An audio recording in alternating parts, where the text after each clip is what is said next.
All right, I'm going to make a video on the content assignment and the search assignment.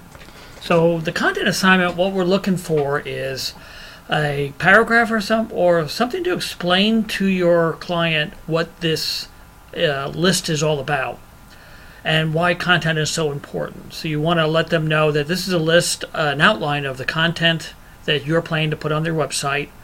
And what's so important about content is that content is the key to search engine optimization, or that's kind of techie. That the more content they have, the easier it is for people to find them. That's probably the best way to do it. So here's one. I'm showing you some of the best that I have. So they go through this explanation, and then they have this, and this is what I'm looking for: home page, and then what's going to be on the home page, and then the About Us page, and what is going to be on the About page. And then you can see that Welcome to the Neighborhood, then inside there they have another sub logo timeline, blah, blah, blah. So the better you can figure out, so here's all the different pages that they're expecting. You can see a lot of this stuff repeats itself, and that's okay. You need to have a way to get yourself started, and that's what this content assignment is all about.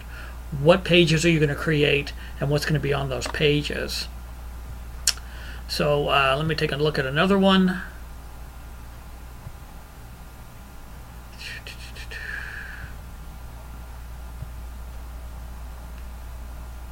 All right. Of course, it would open up somewhere else. Okay, here's another one. This is kind of really fancy, and I don't really expect you to do this much. But again, they do a good job of expressing what content is, what this list represents, and why it's important. And then what they did is they broke down each page and then put lines so that the customer, so if you were going to give your proposal to a client, they'd be able to take a look at this, see what's going to be on a page, and then write you little notes about what might be missing, what they'd like to see, some extra content. So this person had every single one of their pages on a separate page. Again, I'm not really anticipating that most students will do it this way, but this is just another option that you might want to use. And let's go ahead and see if I can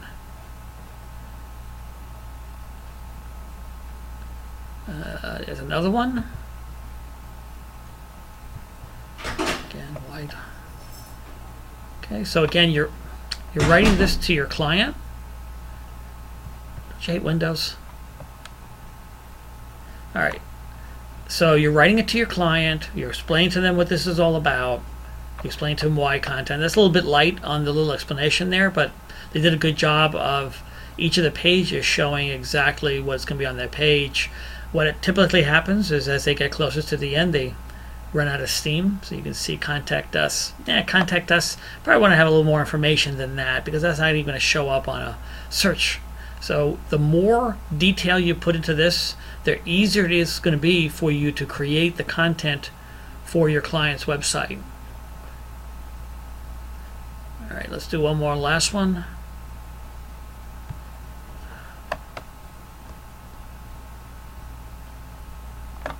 All right, so a paragraph to the client, and then a listing of each thing they have. So this is what I'm expecting you to do.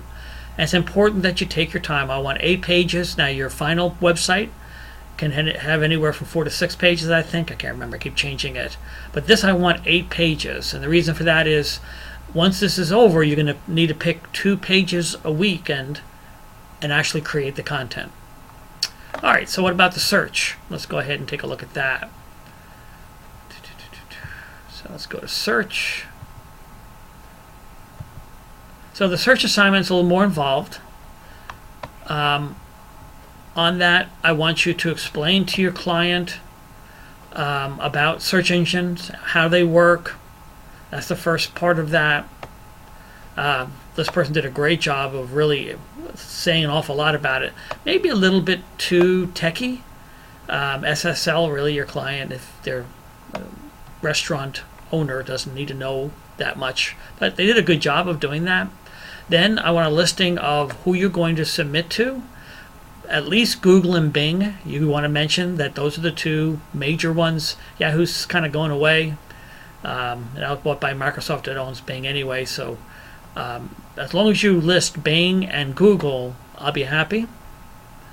Then you want to do a site description, and that's a general site description of what you think, what would describe their business website. And that's so that your client can read it and say, oh, no, that's not me at all. This is what I am. And that allows you to not go down the wrong path. And the same with the keywords. You want to put in there 10 or 12 words that would that you would expect to see on your client's website. And again, your client can read that and go, wait a minute, no, that's not me at all. Or you're missing something very important, and that's also important for you to know. All right, and then, of course, this person here goes over the top and gives you blank spaces arena. Cross-linking is difficult, or probably the most difficult part of that. It's not really that hard. You explain what cross-linking is, and cross-linking is where you're going to establish a contract, say, with another business. You're going to say, listen, we want to link to you and put a link on our website to your business if you put a link back to our business.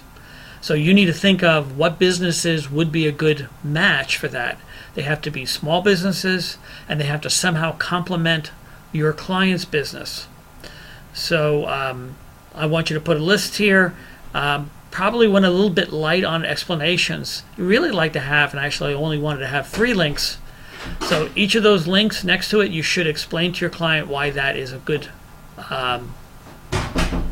cross-linking for that. Again, don't do, if you have a person that does shelves, don't say, oh, I'm going to do a cross-linking with Home Depot, because Home Depot will never put a link on their website to your client's website. It's got to be small, got to be complementary.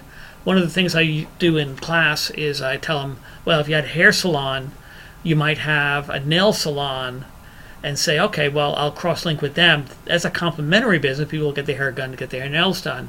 Also, it might be a small car mechanic shop. So you think, well, what does that have to do with hair salon?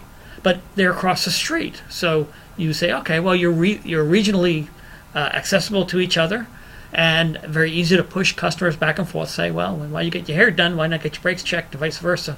Even put coupons on there. So again, those two are a complementary small business. Now, again, you can't do one of the oil change places. They will not link to you, but it's a small mechanic shop, then you can go ahead and do that. Let's go ahead and see a couple more. They're all going to be very similar, so maybe not as fancy. Again, explaining what a search engine is and how it works without using any technical jargon is the first part. Second part, who you're going to link to, and you can see that they mentioned that, and then they did a little explanation. That's great. Again, you're writing this to your clients, so you want to help them. And then here we have a description of the website, and then keywords. And you see extended down to the other side, and this is a great way of doing cross-linking. So a cross-link link, and then a description of what that site's about, so the client, or why it's a good link, one to cross-link with, because it's so complementary. All right, let's do another one. You can see they're all going to be similar, but I want to give you something so that you can see it in class. In the classroom, I do this. I show these. I thought, well, the online students need to see it too. All right, so again, how do search engines work? What search engines you're going to be submitting them to, and it mentions Google and Bing. You don't have to give them the link. You just got to tell them who you're doing. What keywords, and a description. So general description and keywords. So there's the general description, and then down here is the keywords, and then cross-linking. Once again, a link and then an explanation of what that site is and how it might complement. Let's go ahead and do one last one. I did that one. Try one more. Okay, this is the last one. Say what a search engine is, how does it work? So they explain that here. I don't like you using 1s, 2s, 3s. It makes it look like an assignment rather than. So bolding is good, asking a question is good, but leave off the numbers because this is going to go into your proposal, and you don't want to make it seem like an assignment. So explanation, who they're going to link to. Who they're going to submit your links to, Google and Bing.